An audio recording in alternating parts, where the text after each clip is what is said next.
How's it going, guys? My name is Graham, and welcome to Two Left Thumbs. Anyone who's been following along with all my Deltarune and Undertale content, the last video I did was on everything Gaster. I've been working diligently on a new Deltarune and Undertale video. I've been struggling with it for like months. It hasn't really come together exactly how I wanted, and I feel like I've finally figured out what was missing, so that's nearly completed. It should be out relatively soon. I'll talk about it more at the end of the video, but I was gonna tag on these extra Gaster discoveries as like the opening portion of that video, because I only thought I had like 2 minutes of stuff to talk about. It really began to pile up, so it's getting its own little video as a little add-on to the previous one. It bums me out incredibly that all of it doesn't get to exist in one massive comprehensive video, but hey, that's just part of the iterative process of us figuring this all out together. So it's not cluttered and confusing. This is getting its own video, so now we can talk about all the new Gaster facts that were either recently uncovered or overlooked in the previous video. So first, a few basic corrections, I guess you could call it, from the Gaster video. I'd highlighted the fact that in Deltarune, during the character creator, you have to accept pain and seizure to advance. Turns out that's not true. You can say no and the game still starts. It's funny, all the like dozen times I must have played Deltarune to put together all this content, I must have just said yes every time.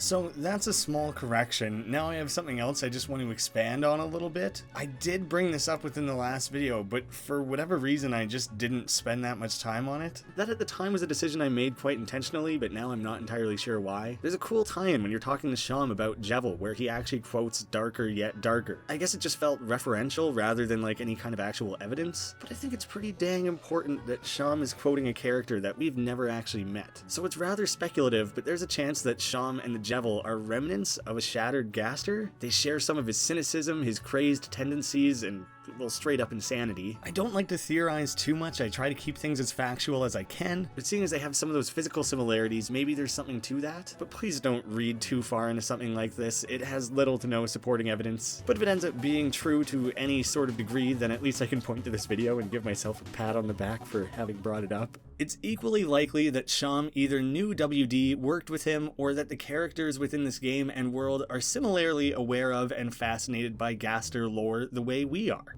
I talked briefly about how Sans is connected through the Gaster Blaster, and I kind of lumped in Papyrus through the proxy of him being Sans' brother. In hindsight, lumping in Papyrus in this way was done without very much supporting evidence. I'm not very happy with how I framed that argument, and it turns out Papyrus does have his own Gaster Blaster related line within the game, albeit a little more subtle. But in an early update to Undertale, a line of dialogue was added to Papyrus if you abort a genocide run during that battle. Afterwards, there's a box of bones you can inspect, and he'll say, "How lucky of you. Had I only used my special attack, you surely would have been blasted." I know in this community we have a tendency to cling to individual words, but honestly I would blame Toby for that. That's his fault for making individual words so meaningful. So it's not a super direct tie-in, but it is a hint that Papyrus maybe has some form of his own Gaster Blaster. It's circumstantial evidence, but I think there's some room for some cool headcanon there. You know, headcanon.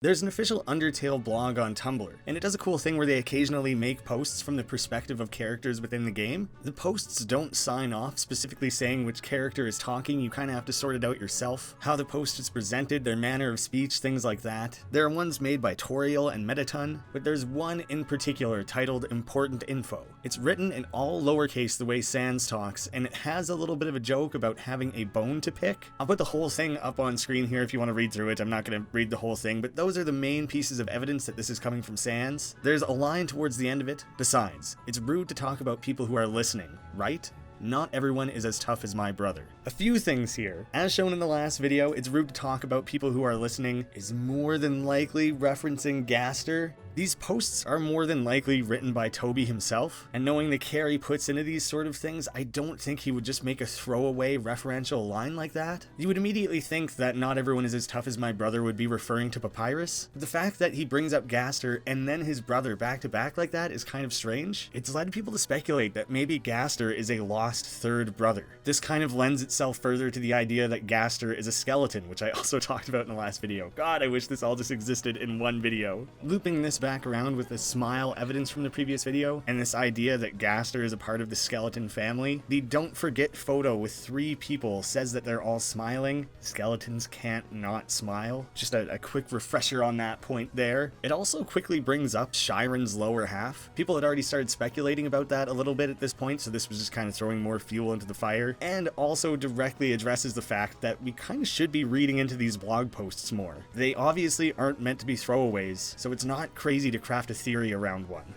And using this very same blog post to further tie things together, Shyren as a monster is just kind of that head that we're seeing, and that little bit off to the side is likely the fish's tail. This bottom piece is referred to as the agent. It's a totally separate sprite and entity. There's way more going on surrounding that. But if when battling Shyren you hum repeatedly, eventually there's this dialogue about the monsters gathering around to hear the song, and Sans starts selling tickets on toilet paper. But if instead you're doing a genocide run, it has the line, "A hooded figure watches the commotion from afar." The only 2 characters we know of with hoods are the river person and Sans. And now technically Ralsei, but at the time that the game was released and this blog post was made, that's a clue or a piece of the puzzle that we wouldn't have had to work with, and it's kind of presented in a way that you have everything you need to kind of see the significance of this, so I'm excluding that character. There's some very particular inherent link between Shyren and Sans. There are very lengthy forum discussions of people trying to solve this. Here I just think it's interesting, and it adds one final piece of evidence to the idea that this post was written by Sans. Now, I talked a lot about unused music and sound files in that Gaster video. There's also one other one that I didn't think initially tied to Gaster, but now I think probably does. There's the ABC123A track, named that way simply so it alphabetically gets jumped up to the top of the list and is more difficult to miss. It's specifically telling players not to share the secrets of the game online. Hello, have some respect and don't spoil the game. It's impossible to have mysteries nowadays. Because of nosy people like you. Please keep all of this between us. If you post it online, I won't make any more secrets. No one will be impressed. It will be your fault. Obviously that didn't happen. It was never not going to happen. People were either going to disregard it or much more likely find specific secrets before finding this one, in which case it would be too late. This glitchy track is created using vocal synthesizers of Fruity Loop Studios, and if you listen closely, it seems like cut up fragments of this track are what comprise one of the layers of the Gaster speech sounds.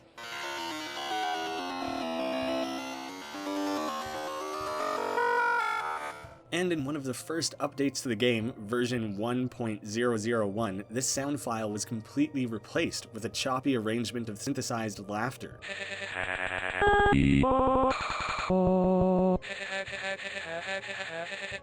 This new sound file is only 6 seconds long. Now, this is either Toby just having fun with us, maybe he was a little bummed that people disregarded it so completely, or there's an actual in-game canon purpose here where Gaster doesn't want us digging deeper into the game files. But maybe it's like reverse psychology. Maybe he says he doesn't want us to, then when everyone does, he's just having a good laugh about it. Pretty cool overall, and it seemed worth sharing.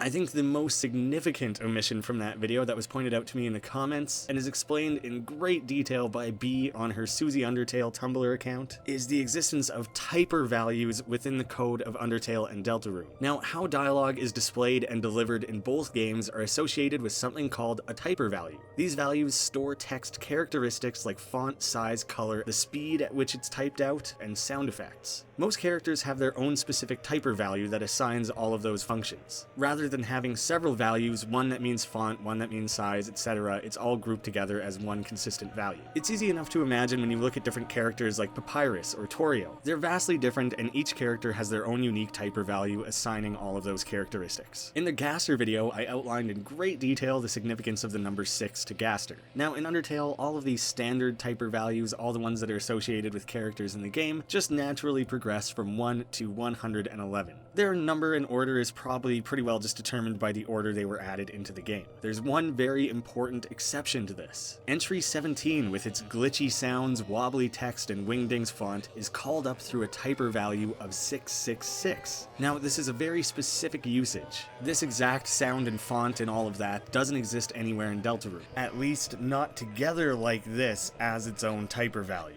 But that game does still have a unique 666 typer value. It's used throughout the character creation intro sequence, up until will now be discarded, no one can choose who they are in this world, which uses a typer value of 2. And now, through this 666, entry 17 is connected to the character creation. I already had a lot of supporting evidence of how the character creation largely connects with Gaster, so this is huge. It's yet another way that 666 and the character creation and Gaster are all mixed up together. It's also very cool that the character creation is cut short by someone else. This is the only place that the typer value of 2 is used, so we can't even point to a specific character within the game to highlight who may have interrupted. We just know it was some third party that wasn't us and wasn't who we can presume is Gaster running the character creation. Guys, this is a game changer. Thank you so much, B, for pointing this one out to me. It's so cool. It was so dedicatedly researched and well explained. Thank you so much for that. I'll have a link to that Tumblr account in the description. I never would have figured that stuff out on my own, so credit where credit's due. Thank you for that one. It's awesome. This is kind of a double whammy thing, so it's something directly related to Gaster, but it's also building off the idea that Gaster is the architect behind the events of Deltarune, that he might be the one creating that world during the opening sequence. The core is something created by Gaster when he was working as the royal scientist. There are these little pillars around the core, and when you look through the files of the game, these are referred to as darkness totems. Their exact role isn't precisely known, but they could exist to create some sort of balance between the known world and the dark world. There's the whole idea that Gaster fell into the core, shattering his body across time and space. Maybe this resulted in the creation of the dark world, or maybe it simply sent a piece of him to the dark world. There's not enough evidence to state anything factually here, but it appears to be another piece of the puzzle of how the core, Gaster, and the dark world are all interconnected. A quick important note when I was talking about Gaster's followers, it's very interesting that all of them are found in Hotland, and that this is also how we access the core. The core clearly is very powerful and does a bunch of crazy things, including manipulations of time and space. The way the followers kind of appear and disappear, blipping in and out of time and space, and this appears to only be happening in proximity to the core. There's like a very clear fracture in space happening near this area, made even more interesting by the fact that we have these darkness totems, and multiple of these followers show up in Deltarune in their normal non-gray follower state. And now tying things back to that ABC 123A track, we hear 7 unique voices talking. Typically 6 has been a very important number surrounding Gaster. This is quite speculative, but what may be happening here is that we have Gaster and his 6 followers. We have met 5 followers in the game, and seemingly we are creating the 6th follower at the beginning of Deltarune. It was touched on briefly in the last video with the connection between the Goner assets during this creation and the Goner Kid and the Goner Clam, but now it just kind of comes together a lot more clearly. My brain is like geeking out really hard, really hoping that that has some significance. I guess we're gonna have to wait for the full game to see if that's built on at all. It seems really important. And one of the more obvious connections to Gaster going on during this vessel creation is the song in the background is another hymn. The all-capitalized hymn is something also very heavily tied to Gaster. And while we're chasing this idea of maybe creating another Gaster follower, and we have characters like this saying that they're carrying pieces of Gaster, if we're making another hymn and we're making a vessel, then perhaps we are making something that can house a piece of Gaster. I hope you guys can follow my logical through line on that one. I'm not saying this specifically is related to Gaster, but it's not the only time we seem to have an example in this game of something housing themselves within a vessel of sorts. That's a lot of step laddering and intertwining building of theories and connections and all that, so I'm going to take a step back with a few things that are a little simpler, and some that are just straight silly. This one is super quick and simple, but if you type out egg in all capitals in Wingding's font, it comes up with multiple hands pointing left, up, and up. Now this is so inane and stupid and random, but in that previous video I kind of covered how the egg laces into everything and how I think it connects to Gaster. Wingdings is inarguably connected to Gaster, and the idea of the man who talks in hands is very likely connected to Gaster. Now, what's the deal with the left, up, and up? This is the approximate moving pattern of a knight in chess. What is one of the major cliffhangers in Deltarune?